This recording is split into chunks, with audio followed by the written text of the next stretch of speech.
Hi friends, welcome back to my channel. ఇక్కడ వచ్చేసి దొండ చెట్టు అనమాట.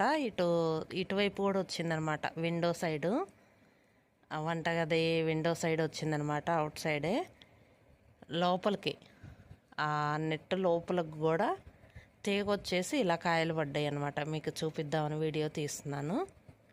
ఇదిగోండి, మొత్తం 3 కాయలు ఏమో పడ్డాయి. ఇటు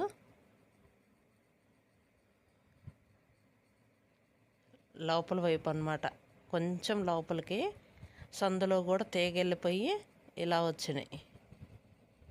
కోస్తున్నాను, హార్వెస్టింగ్ చేస్తున్నాను. ఎన్ని వచ్చినాయి అనేది కూడా చూపిస్తాను. ఇవి కొన్ని అయితే పండిపోయినాయి అండి. చెప్పాను కదా, కొంచెం తెగుల్లాగా వచ్చి కొన్ని కాయలు పాడవుతున్నాయని. ఇక్కడ జామ చెట్టు మీదకి కూడా వెళ్ళింది, చూపిస్తాను అది కూడా. ఇదిగోండి కాయలు ఇట్టా కొన్ని పాడైపోతున్నాయి అనమాట. ఇది కూడా పాడైపోయింది. తీగిలా జామ చెట్టు మీదకి వచ్చేసి అటు కూడా కొన్ని కాయలు పడుతున్నాయి ఇప్పుడే. ఒకవైపు ఏమో తీగ ఇదంతా పాడైందనమాట. పైన అయితే కొంచెం చిన్న చిన్న పిందెలు పడుతున్నాయి అనమాట. ఇదిగోండి పాడైంది కూడా.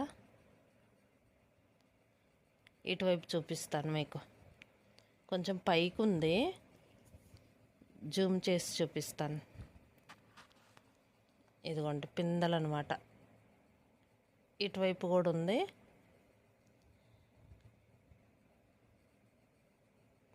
జూమ్ చేస్తాను. ఇదిగోండి కనిపిస్తున్నాయి కాయలు. ఇదిగోండి పైకి వెళ్తుందనమాట. తీగలు అనేది పైకి వెళ్తున్నాయి. హార్వెస్టింగ్ చేస్తున్నాను.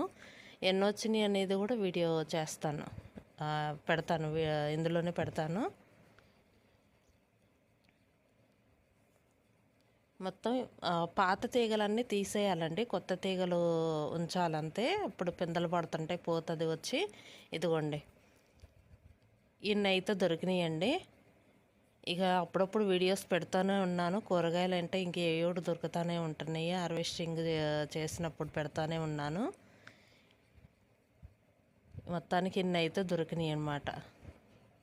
అంటే కర్రీకి వస్తుంటాయి కదా, కొన్ని కాయలు అయితే పాడవుతున్నాయి అన్నమాట. ఇదండి వీడియో. ఈ వీడియో కనుక మీకు నచ్చితే లైక్ చేయండి, షేర్ చేయండి. Thank you.